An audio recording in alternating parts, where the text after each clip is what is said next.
Assalamualaikum warahmatullahi wabarakatuh. Selamat pagi, siang, sore, dan malam. Gimana kabarnya? Semoga selalu sehat ya. Halo, saya Pak Aji. Kita ketemu lagi via video di kuliah gambar bentuk 1 semester Gasal tahun 2020 ini. Pada pertemuan kali ini kita masih akan membahas perspektif lagi, tapi kali ini fokusnya adalah ke gambar gedung dengan perspektif dua titik hilang yang akan menjadi tugas di akhir pertemuan nanti, sekaligus penutup materi perspektif. Plus nanti ada bonus perspektif tiga titik hilang yang mau tidak mau suatu hari nanti kita akan menjumpainya. Kita akan masuk ke slide berikutnya. Belum bosan saya mengajak Anda untuk mengingat kembali prinsip kunci dalam perspektif, yaitu satu, benda atau objek yang dekat akan terlihat lebih besar, benda objek yang jauh akan terlihat lebih kecil dan merapat satu sama lainnya. Yang kedua, benda atau objek di permukaan datar selalu mempunyai titik temu di kejauhan. Plus ini satu lagi yang nanti akan berguna saat menggambar gedung, bahwa benda yang letaknya lebih dekat dengan pengamat juga akan mempunyai fokus yang lebih tinggi daripada benda yang jauh. Begitu juga dengan bayangannya nanti. Bayangan yang lebih dekat dengan pengamat akan lebih kuat, lebih tebal daripada bayangan yang berada di kejauhan, dan yang tentunya akan lebih kabur.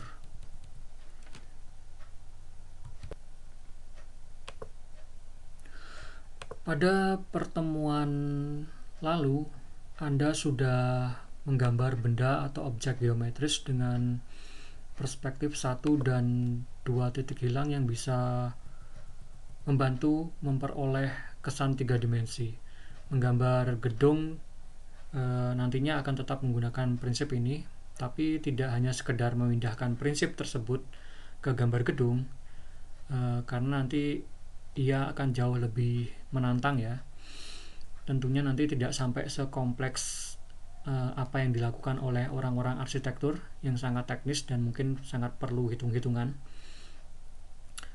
Nantinya mencontoh gambar gedung yang nyata itu akan sangat membantu Anda untuk mendapatkan kerealisan. Saya jamin akan sangat berbeda ketika Anda menggambar dengan memakai contoh atau referensi dan menggambar murni hanya dari ingatan atau khayalan. Ini kebiasaan yang perlu Anda bawa nanti saat Anda sudah menjadi seorang profesional artis menggambar dengan referensi. Kedepannya pengalaman menggambar gedung bakal sangat berguna, karena gambar gedung ini bisa digunakan untuk latar belakang ketika Anda masuk ke dalam bidang ilustrasi, komik, atau animasi. Sekali lagi ini seperti pondasi dalam menggambar bentuk ya, dengan memahami bagaimana perspektif bekerja, bagaimana perspektif mempengaruhi titik hilang dan ikut membentuk kesan bentuk pada gedung atau bangunan, Anda bisa secara meyakinkan nantinya menggambar bangunan yang bahkan sangat bersifat fantasi.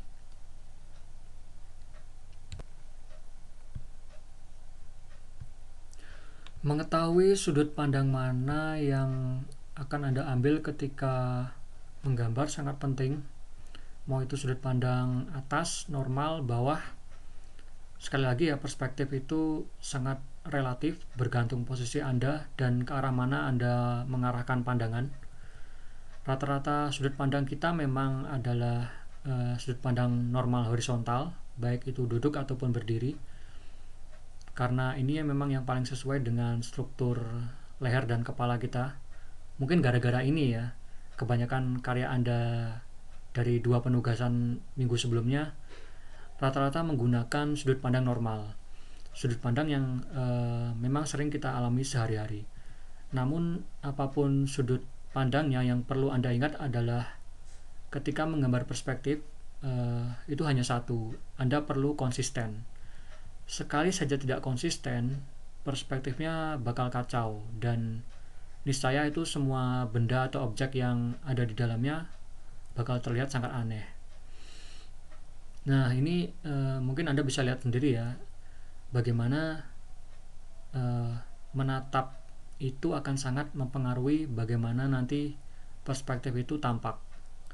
Pada gambar ini, di sebelah kiri ini, orang yang menatap ke atas sebenarnya sedang mengalami perspektif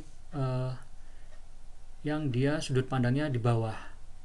Jadi yang dia pandang adalah ini, sangkar burung ini. Sementara orang yang melihat ke bawah, sebetulnya dia sedang mengalami sudut pandang atas. Dia melihat gerobak mainan ini. Jadi begitu ya.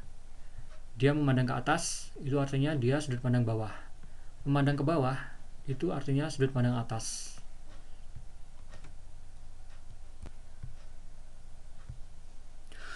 Gambar perspektif bisa terlihat tepat atau akurat dan konsisten hanya jika pandangan orang atau pengamat, dalam hal ini Anda, relatif tetap atau fix, tidak bergeser.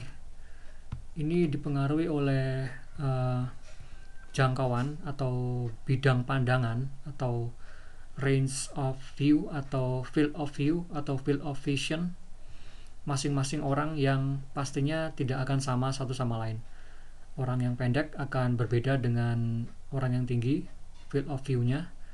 Posisi mereka juga akan sangat mempengaruhi bidang pandang ini. Jika ada di bawah setara dengan jalanan, tentu akan berbeda field of view-nya dengan orang yang berada di lantai 12 sebuah gedung. Bidang ini disebut sebagai cone of vision. Disebut begitu karena memang bidang pandangnya berbentuk seperti kerucut dengan sudut kira-kira 45 sampai 60 derajat. Jika lebih dari itu ya, maka bidang pandangnya sudah otomatis bergeser, yang berakibat pada bergesernya perspektif yang berujung pada objek yang nantinya terdistorsi, dan ini yang kita hindari. Jadi saat kita memandang itu sebetulnya yang kita lakukan adalah fokus pada center of interest yang selalu menjadi arah pusat pandangan kita. Ada itu sudut pandang normal, sudut pandang atas, maupun sudut pandang bawah. Cara memahaminya ini mudah sebetulnya. Anda tinggal membayangkan adanya bidang gambar, dalam hal ini kertas. Kemanapun Anda menyapukan arah pandangan, bayangkan Anda sedang melihat bidang gambar kertas. Cara lain untuk membayangkannya adalah dengan menatap jendela. Bayangkan Anda seperti tengah menatap jendela keluar, atau menatap layar komputer Anda atau laptop Anda, atau menatap layar HP Anda yang tengah dihidupkan kameranya. Jadi arah pandangan ini ikut mempengaruhi beberapa hal. Salah satunya adalah berapa titik hilang yang akan digambar.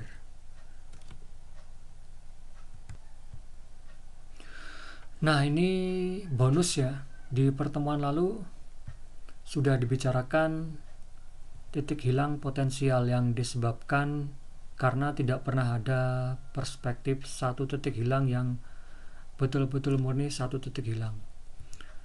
Salah satu konsekuensinya adalah perspektif dua titik hilang. Selain perspektif dua titik hilang itu ada yang namanya perspektif tiga titik hilang. Seperti namanya, artinya memang ada tiga titik hilang dari gambar perspektif tersebut.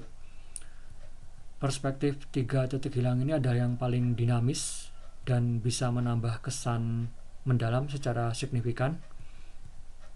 Perspektif tiga titik hilang ini sangat mungkin terjadi saat kita menatap ke atas atau menatap ke bawah. Sama seperti perspektif dua titik hilang, akan lebih baik jika titik hilangnya itu jaraknya berjauhan, atau posisi kita sebagai pengamat itu menjauh dari objek, supaya tidak terjadi distorsi seperti ini pada gambar di sebelah kiri ini. Ini adalah salah satu contoh bagaimana penerapan 3 titik hilang untuk sudut pandang atas dan sudut pandang bawah atau sudut pandang cacing. Ini salah satu contoh di mana titik hilangnya keliru karena dia masing-masing objek punya titik hilang yang berbeda. Seharusnya titik hilangnya sama semua objek. Ini adalah contoh yang benar. Kalau pertanyaannya misalnya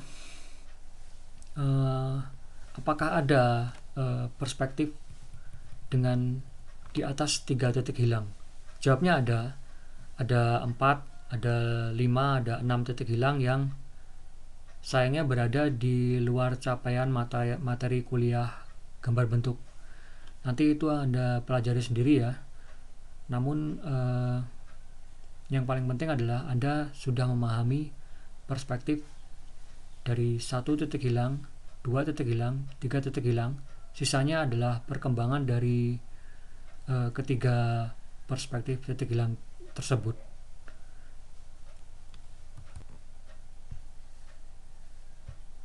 Sekarang kita masuk ke tugas latihan. Tugasnya kali ini adalah menggambar gedung dengan perspektif 2 titik hilang. Kalau di masa normal ya, bukan new normal. Di masa normal seperti Anda mungkin pernah jumpai di beberapa sudut kota atau kampus, tugas ini sifatnya adalah tugas lapangan, di mana mahasiswa akan berada di luar kelas atau studio dengan kertas, papan gambar, dan peralatan gambarnya, menggambar langsung gedung di hadapan mereka. Jadi jika keadaan normal, kita akan berangkat bersama ke sebuah sudut kota pagi-pagi ya, biar nggak panas. Bahkan mungkin siang itu sudah selesai. Jadi begitu sampai di lokasi, yang dilakukan adalah pertama berkeliling dulu, biasanya mencari objek gedung yang menarik untuk digambar. Kedua, kemudian mencari sudut pandang yang terbaik. Dan karena kita hampir tidak mungkin punya akses masuk ke dalam gedung, ke lantai tertentu, maka sudut pandangnya hampir pasti adalah sudut pandang normal.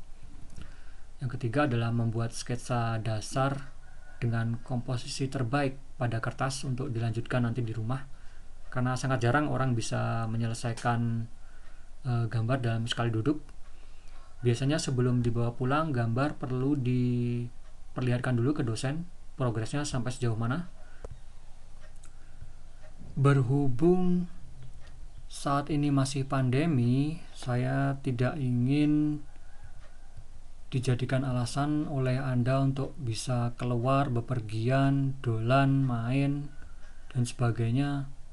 Jadi untuk objek gedungnya saya akan memberi kepada Anda sejumlah opsi. Yang pertama, cari gedung terdekat dari rumah Anda masing-masing. Terdekat di sini artinya betul-betul dekat ya, nggak butuh lebih dari 1 jam bolak-balik. Kalau Anda keluar sana, saya mohon tetap menjaga diri, pakai masker, face shield, helm, ambil fotonya, lalu segera kembali ke rumah, lanjutkan menggambar di rumah. Di zaman saya kuliah dulu, mengambil foto dengan kamera digital itu masih sebuah kemewahan. Jadi kami saat itu, seperti yang tadi saya ceritakan, membuat sketsanya di lokasi, lalu membawanya pulang. Sayangnya kondisi cuaca akan sangat berpengaruh terhadap hasil gambar, karena kalau misalnya kami itu datang lagi ke lokasi yang sama di jam yang sama keesokan harinya, dijamin pasti berbeda keadaannya. Alternatif kedua, Anda boleh menggambar rumah Anda sendiri atau rumah di lingkungan Anda sendiri yang Anda rasa punya nilai estetis. Pilih sudut terbaik, ambil fotonya, lanjutkan kerjakan di dalam rumah. Alternatif ketiga, silakan akses gedung apa saja di kota Surabaya atau di kota asal Anda atau di kota yang Anda tinggali saat ini dengan sudut terbaik. Lewat apa? Lewat Google Street View. Hati-hati dengan Google Street View ya, karena jika Anda tidak cermat, tampilannya bakal distorsi. Jika Anda mengarahkan sudut pandangnya terlalu ke atas atau ke bawah, akan ada 3 titik hilang, dan itu nambahin kerjaan soalnya. Dan bukan hanya itu, karena namanya juga street view, maka posisinya ada di tengah jalan. Posisi yang mungkin tidak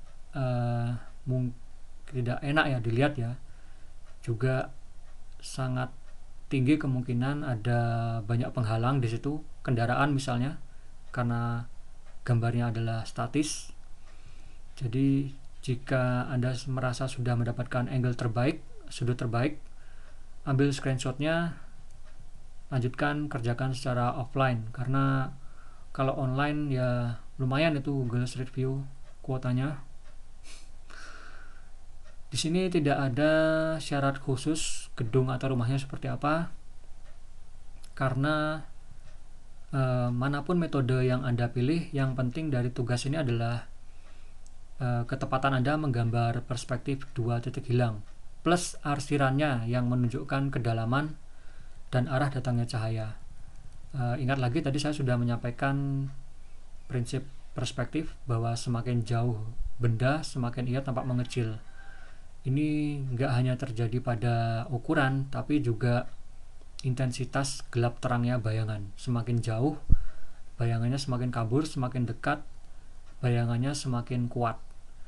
Fokus dan tingkat ketajaman benda yang dekat dengan Anda sebagai pengamati juga akan semakin kuat ya, lebih tajam dan lebih tegas. Begitu juga benda atau objek yang berada jauh dari Anda sebagai pengamat akan semakin kabur karena letaknya ya memang jauh. Sekarang masuk ke teknis. Ukuran kertasnya A3, alatnya pensil dan penggaris. Boleh mendatar atau horizontal, juga boleh berdiri atau vertikal. Sebetulnya saya tidak perlu mengulangi lagi hal ini, Anda tahu sudah mengalami ini di 2 tugas sebelumnya. Buat garis horizon, letak garis horizon adalah setara tinggi mata kita atau Anda.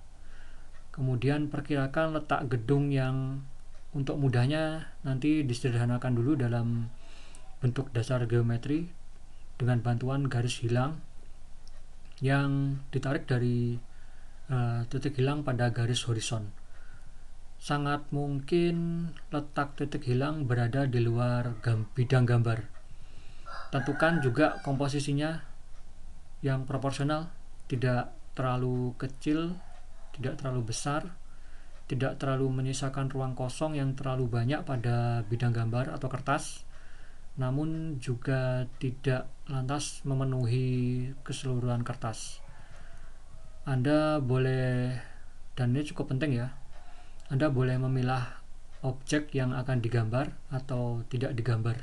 Karena tugasnya adalah menggambar gedung, maka objek yang kiranya bakal mengganggu keindahan, apalagi menghalangi perspektif, ya singkirkan saja gitu. Misalnya apa? Spanduk yang pating selawir, papan iklan, baliho yang detailnya tidak perlu Anda gambar, merepotkan saja.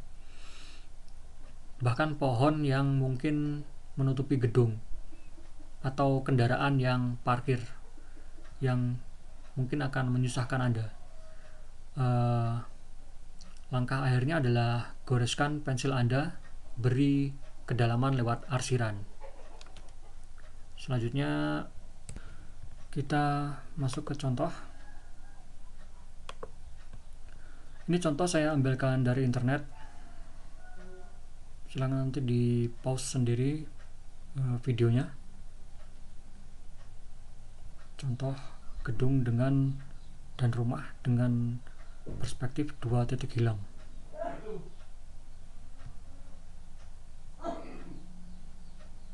Ini dikerjakan dengan pensil ya. Ini contoh dari kakak kelas Anda tahun lalu.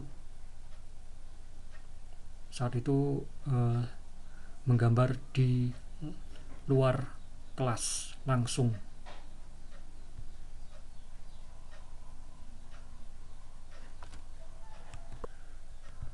Saya rasa pertemuan kali ini cukup ya.